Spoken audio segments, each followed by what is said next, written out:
할렐루야. 주님의 은혜가 오늘도 여러분 삶 가운데 가득하시기를 주의 이름으로 축원을 드립니다. 자,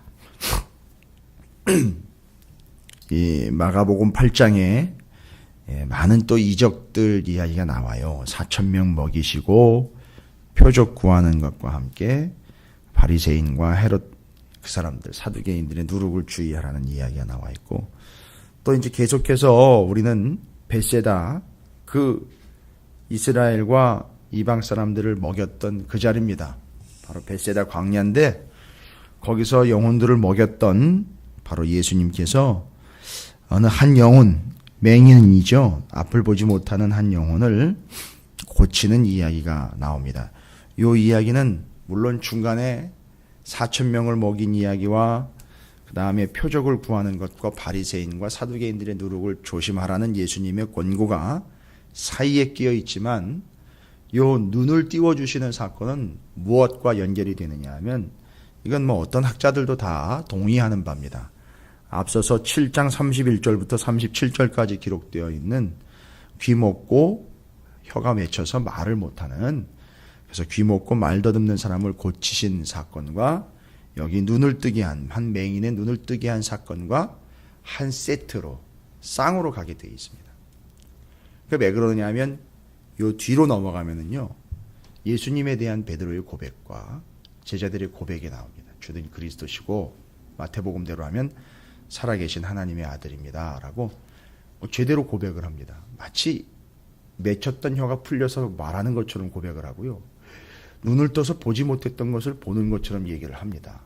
기가 막힌 고백입니다. 그래서 예수님은 그 고백에 대해서 와, 이 대단하다, 정말 참된 고백이로구나 라고 이제 뒤에 나옵니다. 이제 그 고백이 나오게 된 이유가 뭐냐?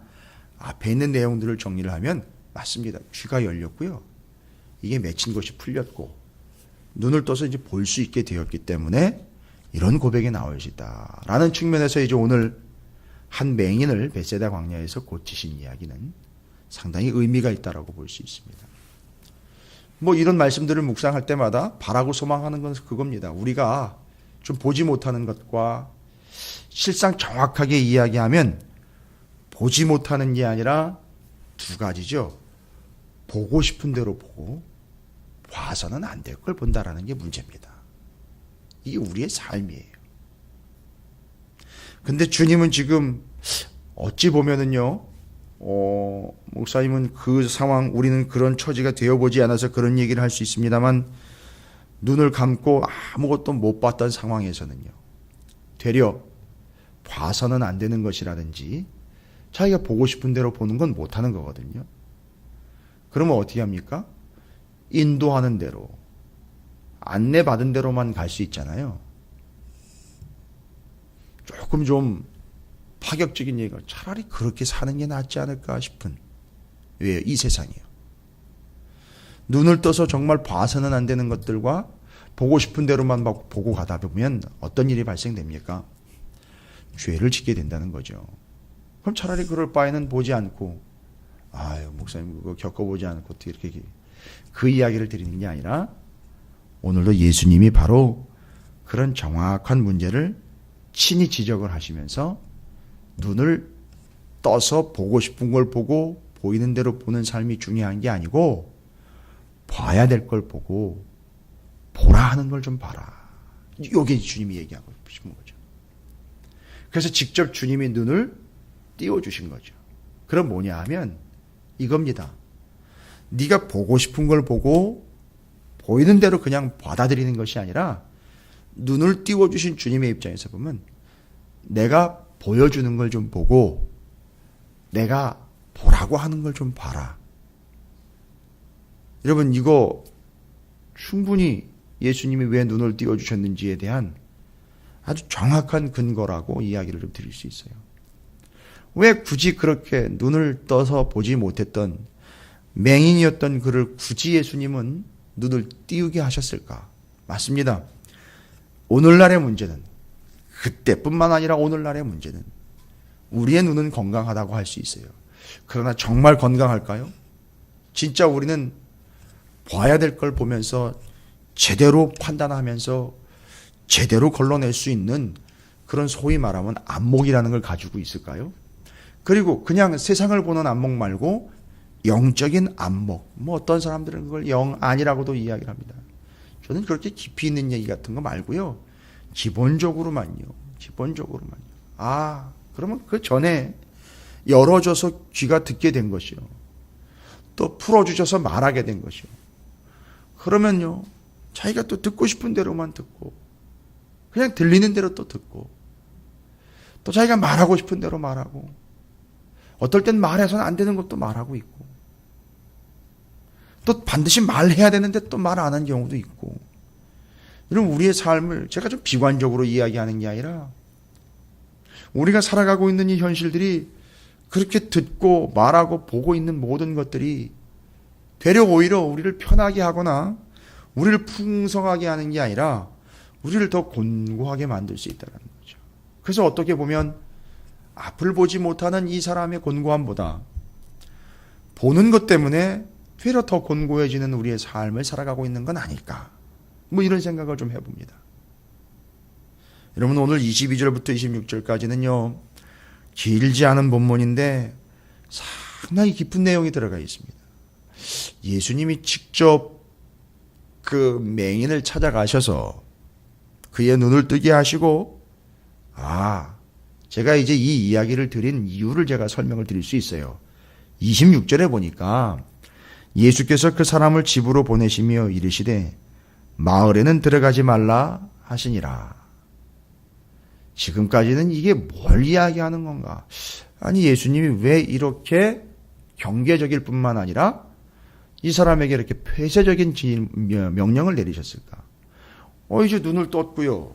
볼 수 있고요. 또 어떻게 보면 이제 마음껏 볼 수 있지 않습니까? 그럼 마을로 들어가 가지고서 그동안에 못 봤던 걸 이렇게 실컷 좀 봐야 되지 않습니까? 근데 예수님은 그걸 막으셨어요. 이걸 보고 예수님이 너무 편향적이거나 당신 생각만 하는 것 아닌가. 여러분 인생은 관광이 아닙니다. 인생은 눈요기가 아니거든요. 주님이 말씀하셨던 것 우려되는 바는 그거죠. 눈을 떠서 이제 보게 된 이 사람이 걱정스러운 건 뭐죠? 자기가 보고 싶은 대로 그냥 보이는 대로 살아갈 수 있다는 거죠. 그걸 경계하는 겁니다. 그리고는 자기가 보지 못했던 것을 보는 순간부터 새로운 정보들이 막 들어오면서 어마어마한 혼란에 빠질 수도 있겠죠. 그래서 지금 26절에 마을로 들어가지 말라 이야기한 것은 이제 아예 거기랑 등을 지고 살아라는 개념이 아니라 처음부터 그릇된 정보들로 인해요. 보고 싶은 대로 볼 수 있고 봐서는 안 되는 걸 볼 수도 있기 때문에 이제 여기 주님이 직접 눈을 띄워주신 이 사람의 삶은 마을과 단절된 삶을 살아가가 아니라 이거죠.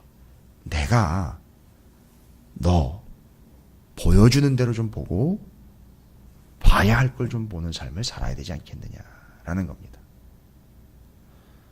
이건 아주 정확하게 우리 좀 판별을 해야 될 것 같습니다. 그래서 이제 어떻게 봐야 되느냐? 예수님이 능력이 없는 것도 아닌데 두 번에 걸쳐서 안수가 이루어집니다. 능력이 없는 분이 아니죠. 한 번 안수해도 다 끝나는 거 아닙니까? 죽은 사람도 한 번에 그냥 살려내시는데 이 맹인을 고쳐내는 사건을 보면 두 번에 걸쳐서 안수를 합니다. 그러면서 이 맹인이 24절과 25절에 눈을 뜨면서 이제 보게 되는 상태를 이렇게 표현합니다. 그전에는 절대 할 수 없었던 거죠. 눈이 안 보였을 때는 24절에 쳐다보게 됩니다. 그리고 25절에 보면 뒷부분에 밝히 보게 됩니다. 여기서 우리는 좀 이 말씀에 집중을 해볼 필요가 있습니다. 우리가 보고 싶은 대로 그냥 보이는 대로 그렇게 보는 게 아니라 우리는 쳐다봐야 되고 밝히 봐야 되는데 뭘요? 이상하게 예수님이 맹인을 데리고요. 마을 바깥으로 나오셨어요. 그리고 여러 가지가 눈앞에 보일 수도 있지만 제일 첫 번째 사람으로서 보이는 존재로서 예수님이 제일 먼저 보였을 거 아닙니까? 옆에 있으니까. 그리고 그 곁에 예수님이 계세요. 그러니까 눈을 뜨자마자 보는 존재의 제일 첫 번째는 예수님인 거예요. 그러니까 이렇게 봐야죠. 이제는 그 뜬 눈으로 예수님을 좀 쳐다보고 예수님을 좀 밝히 보자. 자연스럽게 눈에 보이는 거를 이 사람은 설명했다라고는 본문은 볼 수 있지만, 그러나 왜 굳이 예수님은 사람들이 없는 광야로 또 데리고 나와가지고선 그 사람의 눈을 띄워주셨을까? 이제는 다시 한 번입니다.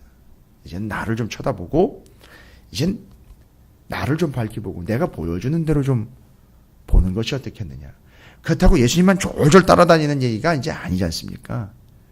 그동안에는 못 봤으나, 이젠 좀 보게 된 이 시점부터는 제대로 된 걸 좀 보고 나를 보며 하나님의 나라의 것을 보면서 너에게 이런 이적이 나타난 이것 자체가 표적 아니니까 이것이 바로 근거가 되고 증거가 된, 이제는 하늘의 것을 좀 쳐다보면서 밝히 볼 수 있는 자가 좀 되어라. 그래서 이렇게 보게 되었고 밝히 봤다라는 것이 빛과 관계가 되잖아요. 이렇게 어두워서 못 봤던 빛. 그러니까 예수님이 옆에 또 빛으로 계셨던 거예요.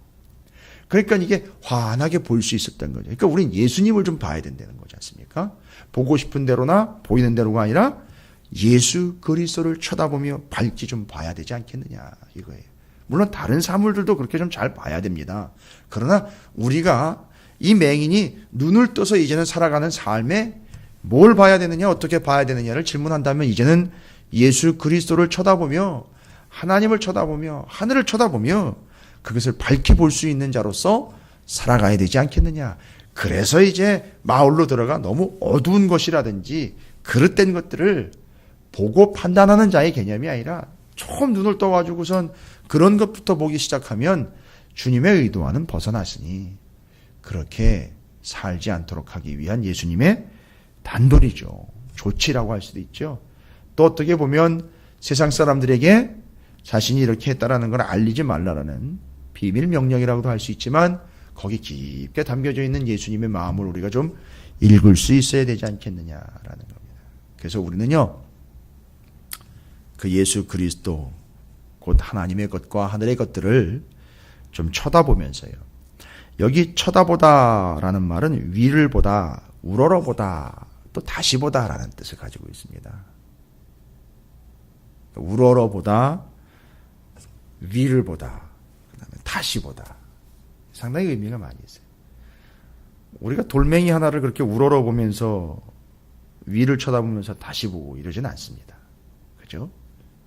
이건 의미가 있어요. 누구를 보느냐에 따라서 이 동사가 의미가 있을 겁니다. 바로 그 곁에 계신 예수 그리스도를 의식한 거겠죠.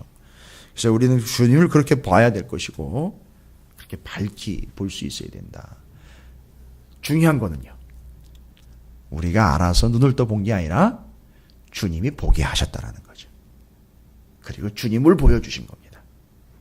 아마 우리가 말씀을 볼 때 이제 그런 모습일 거라고 저는 믿습니다.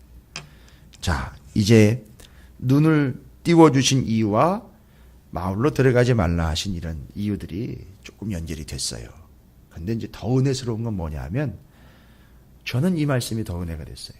눈을 떴다라는 사실도 중요한데 좀 전에도 제가 말씀을 드렸지만 22절, 23절에 특히 예수께서 맹인의 손을 붙잡으시고 마을 밖으로 데리고 나가서 눈에 침을 뱉으시며 그에게 안수하시고 무엇이 보이느냐.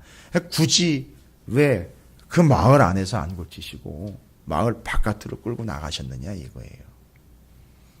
어디서는 효과가 있고 어디서는 효과가 없습니까? 예수님의 능력이 아니지 않습니까?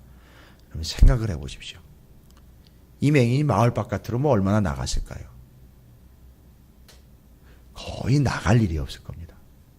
그냥 안 보이니까 자기 혼자 어떻게 나갈 수도 없고 지금같이 도로가 잘 돼 있는 것도 아닐 테고요. 항상 길이 또 험한 길일 수 있고요. 마을 바깥으로 나간다는 얘기는 경계 바깥으로 나간다는 얘기거든요. 이게 맹인한테는 쉽지 않은 일입니다. 오늘날처럼 그렇게 쉬운 일이 아니에요. 멀리 갈 수가 없습니다. 근데 마을 바깥으로 아예 동네를 벗어나 마을 바깥으로 이 베세다 광야 쪽으로 나오셨다는 얘기예요. 뭔 얘기일까요? 어떻게 나갔을까요? 예수님이 팔을 내주시고 맹인은 그 팔을 붙잡고 마을 바깥까지 따라 나온 거죠. 이 본문이 가지고 있는 정말 매력적인 너무 은혜스러운 모습은 바로 이 모습입니다. 눈이 안 보일 때 주님은 그에게 인도자가 되어서 팔을 내어주시고 어깨와 때로는 등을 내어주시고 안 보이지? 걱정하지 마. 내가 끌고 가고 있잖아. 내가 붙잡아주고 가고 있잖아. 이걸 깨닫는 거죠. 이 맹인은 눈을 뜬 것도 복이지만 눈을 뜨기 전에 안 보이는 상태에서 주님의 손을 붙잡고 보이지 않는 그 길을 갈 수 있었다라는 거예요. 이게 그 사람에게는 평생의 은혜의 거리가 되는 겁니다. 삶의 지침이 되는 겁니다. 눈을 떴죠. 그러나 인생은요. 우린 그런 표현을 자주 써요. 앞이 캄캄할 정도로 안 보이네요, 하나님.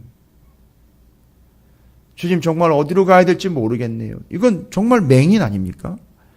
정말 앞이 안 보인다라고 할 정도로 그렇게 막 어려운 삶을 살아가고 있는 일이 숱합니다, 주변에.